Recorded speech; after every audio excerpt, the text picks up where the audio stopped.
A brief history of time. Time has always been an... Well, let's not beat around the bush. I made a mistake. I got something wrong. What's even worse, we've been caught by the Sonata police. And now we find ourselves with heavy charges in our very own little virtual orchestration, Sonata Gate. So, we're going to issue a correction in this episode, but I'm also going to share some of my own personal experiences with you a bit, and eventually focus on why being nice is actually important if you want to make it in the world of music.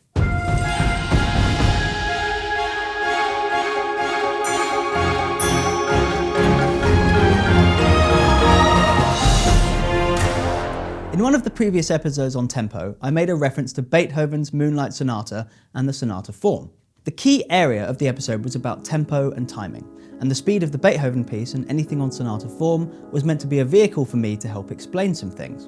But I mixed some things up there, and I mashed some things together. So let's straighten those out first. In my overzealousness to make a fun point about the Beethoven, I conflated the idea of tempo between movements in piano sonatas with the actual sonata form used within one movement of a multi-movement piece. So let's correct that. Back to basics. What is a sonata? In the 17th century, in the Baroque era, sonata was one of the many terms for a piece of instrumental music. The word sonata is derived from the Italian or Latin word suonare, meaning to sound, in contrast to the cantata, which was a term of the time for a piece of vocal music. And as we move into the 18th century and the classical era, the term sonata is now specifically indicating instrumental works that follow a certain structure. So let's go back to the structure of a sonata as a whole. That is a piece, like a piano sonata, and not the sonata form. A sonata consisted of three movements. The first allegro, which was at a rather fast pace, the second movement, andante, adagio or largo, so at a rather slow tempo, and the third movement, which was often called the finale, would be presto or allegro again, so rather fast. In this basic three-movement structure of the sonata, the tempi of the movements is fast, slow, fast. However, there were also variations from that three-movement structure. There were sonatas with only two movements or more than three movements. We also have a well-established four-movement structure that we're all familiar with in some way. This one included a dance movement, something like a scherzo or a minuet before the finale. Besides the structure of the sonata as a whole, we then also have the term sonata form. This term is a little misleading, hence the need for us to correct our other episode, as it doesn't deal with the structure of the entire sonata, but just with the structure of one of the movements, usually the first one, which is most commonly also seen as the main movement. Now, the sonata form means that this movement can be broken into different sections, each of which is seen as its own entity by music theorists. At the beginning, there can be a short introduction, which we don't always have, but can slowly lead into the first important section, the exposition. This is where the melodic theme or themes are introduced. If there's more than one, they're usually contrasting or in a different key. This is followed by the development, where the thematic material is explored both harmonically and texturally. The last section is then the recapitulation, where the themes find their way back into their original keys. You could have a fourth section, called a coda, that can be more original and vary the themes in creative and unrestricted ways. If you think now that sonata form is a sort of structural template that classical and romantic composers used when composing their music, then you might be mistaken. It's more of a tool for musical analysis, and a pattern that music theorists find in classical works. Composers back in the day were way more free and creative when it came to structure than sonata form implies. And if you want to dive deeper into sonata form, its variations, exceptions, and sonata theory as a whole, then you can find loads of information on that on the web. Anyway, this could have been the starting point of an episode about form and structure, where we discuss why these are helpful and useful for both the composer and the listener. But I've decided to take another more free and creative route. Instead, I want to talk to you about being nice.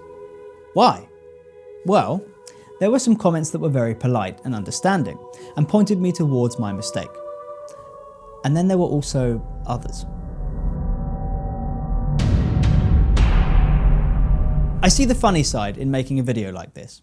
I mean, somebody posts some criticism, and then we basically make a video saying, be nice. But I think there's a genuinely good reason to make a video like this, and we planned on making a video about good communication and soft skills for good collaboration anyway. No information gets lost if you express your criticism politely. We all have an idea about what being nice actually means, but I'm not just talking about generally being a nice person, I'm talking about being professionally nice. This of course means in the music industry, being nice in a work environment and being a nice person to work with and collaborate with. Let's start from here. You're making music, you want to make more, with more people, maybe professionally. You're going to need other people, and you're going to start to work with other people. You might meet people like musical collaborators, musicians, producers, directors, music editors, music supervisors, managers, agents, and beyond them, there are personal assistants, creative assistants, studio assistants, executive producers, studio managers, copyists, orchestrators, recording engineers, mixers, dubbing engineers, mastering engineers, conductors, or maybe orchestra managers, contractors, A&R people, concert directors, radio programmers, live events organisers, even sample library developers. Not to mention all of the assistants, interns, students, people working for other people in the music industry who can connect you, and everybody's friends and friends of friends. And their dogs. You may not know what each and every one of those are actually doing, but if you want to level up your music career, you'll have to interact with some of them. In an ideal world, you would just be nice to everybody that you meet, but it's not always like that in real life. There will always be difficulties and stressful situations, and there will always be pressure. The pressure is always on. There will always be loads to do, and not enough time or resources to do it. Especially in the music industry, there will always be deadlines looming.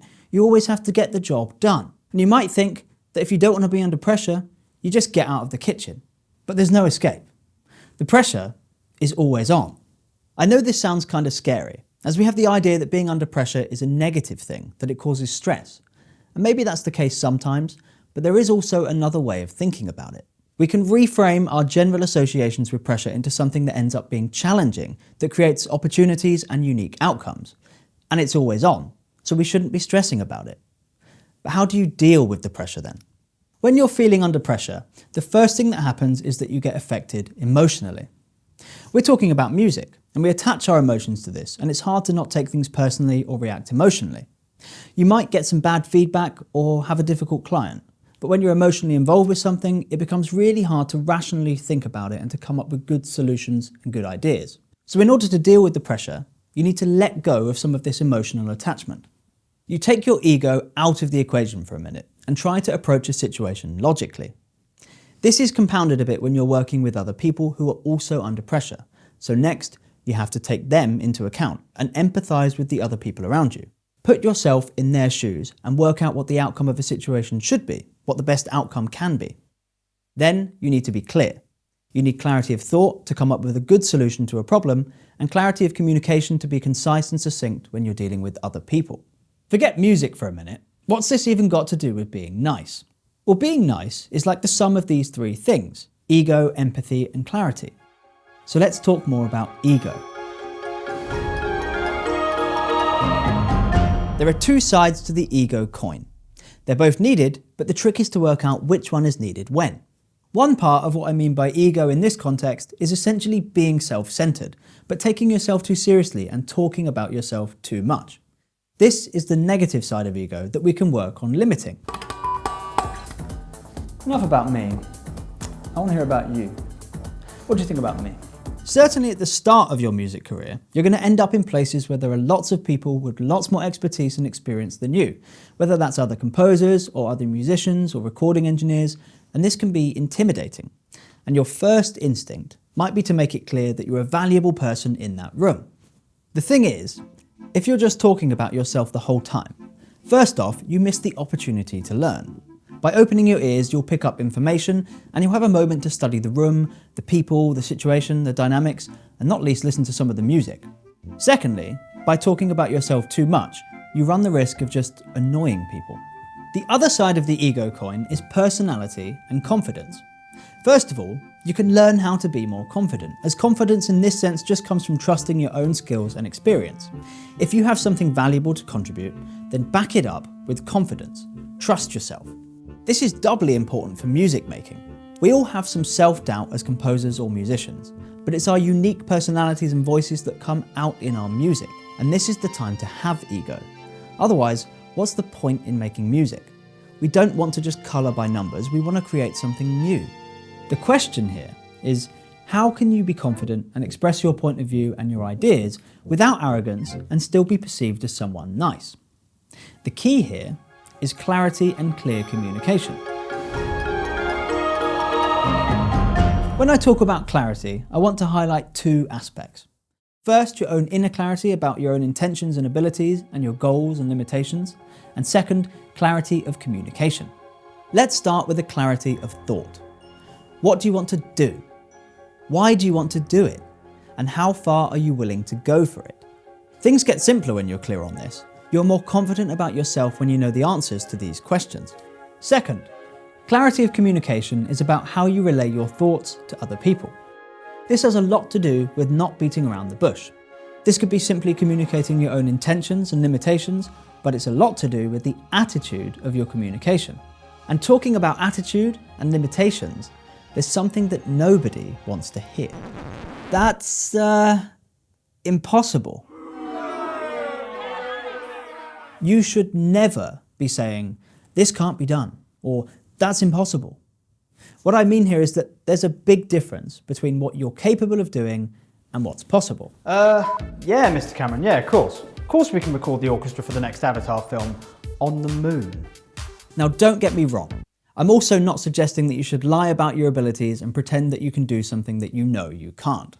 If you need more time, or more resources, or more help, then you have to communicate that. Well, Mr. Cameron, getting NASA involved is going to get very expensive. You might have to risk a difficult situation and say, I'm going to need 15 more minutes to get that done, or an hour, or a day, or whatever. But clarity of thought and concise communication without emotions, just focusing on finding the solution to something, that will get the situation resolved. And the can-do attitude will allow you to find the solutions. And the can-do attitude will also result in people liking you and liking working with you. You may end up in a situation where you can't deliver, or even fail, or where somebody expects more from you than they should have. But this doesn't have to be the be-all and end-all. There's one thing that saves you here. Being nice. Not every cue that you write is going to be approved, and not every recording session is going to go smoothly. There's always a cue that has a problem, be it with the orchestration or with the printing or whatever. So you absolutely will end up in a stressful situation, and it's way easier to navigate the ship out of the storm if you're able to remain nice in a tense situation, communicating the issues openly and clearly. If you've been pleasant and good to work with good communication, and you've left a good imprint on previous occasions, and the whole atmosphere has just been good with you around, then you won't be losing your job or losing anyone's confidence. We all make mistakes, and that's human. Realising them is one thing, and the way that you act around them is the other. What it boils down to is that you've left a good impression so far. So here's the scary bit. There is no second chance for a first impression. When you're starting out, it's a bit like walking on a tightrope. You're on a very thin line between being too quiet or fawning over people, or being arrogant and talking about yourself, or talking too much. In my experience, maybe 4 out of every 5 people don't walk this tightrope very well. 3 of them are probably on the arrogant side. They just want to show off and tell people what they know, and talk but never listen. And to be honest, I think I was probably like this when I just finished studying. And I was lucky to have somebody point this out to me. And that other one, maybe they're too timid, and they say yes to everything without considering their limitations. For the 1 out of 5 getting it right, they're getting to the end of the line because they're nice. For all of the reasons that we talked about. And there's another good reason for this. You never know who you're going to meet. What if one day somebody will remember you just because you've been nice to them? They might also remember you if you were a dick, but more likely they're just going to forget you. And that's much worse. I don't remember the people that said anything nasty to me or who left me a bad email. In the end, I didn't do anything with these people, and then I just forget them. There's only just enough space in here for music. If somebody says something nasty, it just gets deleted. But if you're nice, then I definitely remember you. There is also another way to be remembered. Being a bona fide genius. If you're that 1 in a million wunderkind, then you can just forget to be nice. People will already be at your feet and kissing your boots already. But for the rest of us, who are not a genius straight out of the box, there's nothing to lose by being nice, but actually a lot to gain.